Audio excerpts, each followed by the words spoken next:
Hey, what's up everyone? Welcome back. Hope you're having a good weekend. It is opening weekend for Blue Beetle, so that's definitely what I want to talk about today.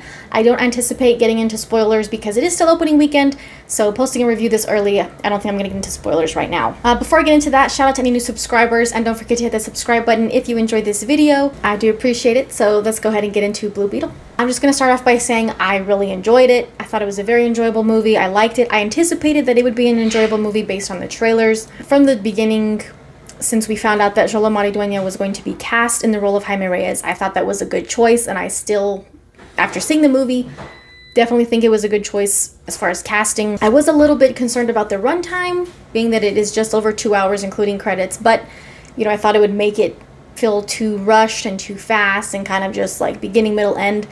But I didn't really feel that way watching the movie. I thought it was a decent runtime given what the story was and just the overall movie itself. I thought the runtime was fine. It didn't feel like it was rushed or, lacking in story or anything like that. I felt like the runtime was fine, so that wasn't a concern anymore while watching the movie. The pacing was perfectly fine. I think some people's concern might have also been the fact that it was originally intended to be a streaming movie for HBO Max, well, now known as Max, that sometimes movies that are originally intended for streaming, the quality might not live up to a theatrical quality movie, but I did not get that impression at all. And it's possible that when they decided to change it from being a streaming exclusive to theater, maybe they kind of put some more money into the production quality and, made sure that it looked like a theatrical, a cinematic quality movie, because it definitely did. It did not feel like a streaming movie or a movie that should have only been streaming. I think it was fair that it got released in theaters. The CGI and the visual effects were also very good. I don't know if it would have looked as good as it does in theaters had they only kept it as a streaming movie. Maybe they wouldn't have put as much money into the CGI and the visual effects because they looked very good. I like the dynamic between Jaime and his family, and the comedy I think was pretty on point. I don't think it took away from the deeper, heavier moments in the film. It was a pretty good balance with that. Suit was great. It looked great since the beginning. Even the set photos of the suit looked really awesome. It looks really cool on screen. They showed some really cool abilities from Blue Beetle because he can pretty much do almost anything, and they really go into details about like what the scarab is. Like Jaime and the audience are kind of learning at the same time about the scarab and what it can do. The information that you need to understand what the scarab is there, so I don't think that it's confusing, or if you don't have any background information about it, or if you don't really know anything about his character, they explain that well in the movie too. I made a video recently about the director saying that there were some Man of Steel references in the movie because he really admires Zack Snyder, and he was really excited that Zack talked about being excited to watch the movie. There was a comment in the video on there that made sense, and now I agree with what the comment said. The comment said maybe it's like aesthetic inspiration, not direct references to things that happened to Man of Steel, and that's how I took it. I thought they meant that they were going to reference things that happened to Man of Steel, but no, it was more like thematic or specific things that you could tell was kind of inspired by Man of Steel, not necessarily referencing events or people from Man of Steel. They do mention Superman and Batman, but not specifically things that have happened in the DC universe, just that they exist. For those of you that have seen the movie or that watch it, you will probably pick up on the things that might have been inspired by Man of Steel or Henry Cavill's Superman, kind of just certain things that happen. I guess it's hard to explain if you haven't seen it, but if you have seen it or you do watch it, you will probably pick up on those things. Parallels, I guess you could say. Performances, I don't have any complaints about performances. The story wasn't watered down for me.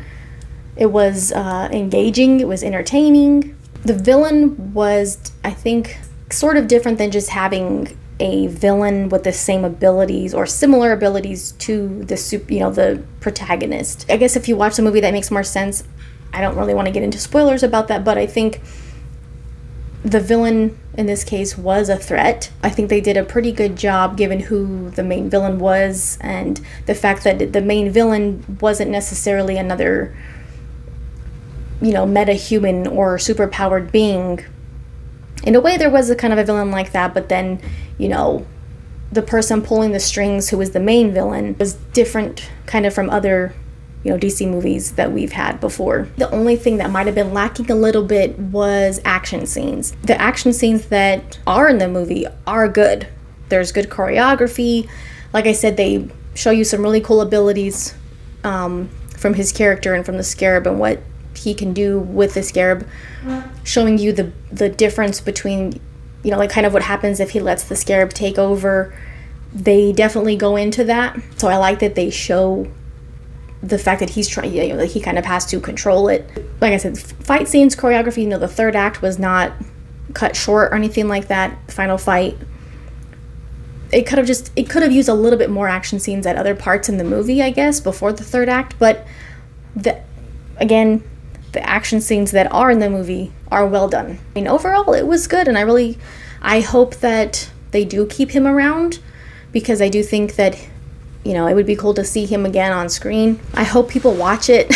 I know this is a movie from the old regime, and there's a lot of people who don't want to support that, and I totally get it. And then there's also people who don't want to support anything James Gunn is doing. I totally understand that also.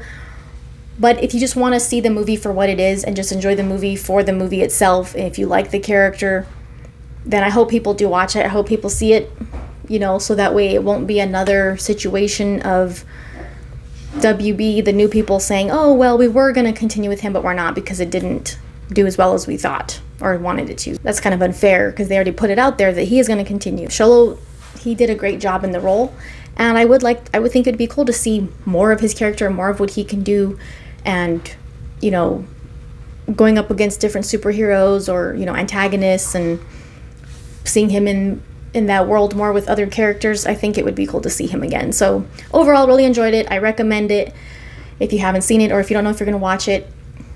It was a good movie, definitely very enjoyable. My kids I think it's enjoyable for kids, adults, both. They did pretty good job of that. It's not kiddie, in my opinion. It's enjoyable for adults as well. If you are planning on watching it, I hope you enjoy it. If you already watched it, leave your thoughts below. Check out anything you might have missed recently. Don't forget August 22nd, Tuesday, Rebel Moon trailer. So keep your eyes out for that as well, because I will definitely have a lot to talk about, I'm sure, for that trailer. So thank you guys for watching. Shout out to any new subscribers. Like, share, comment, subscribe. See you next time.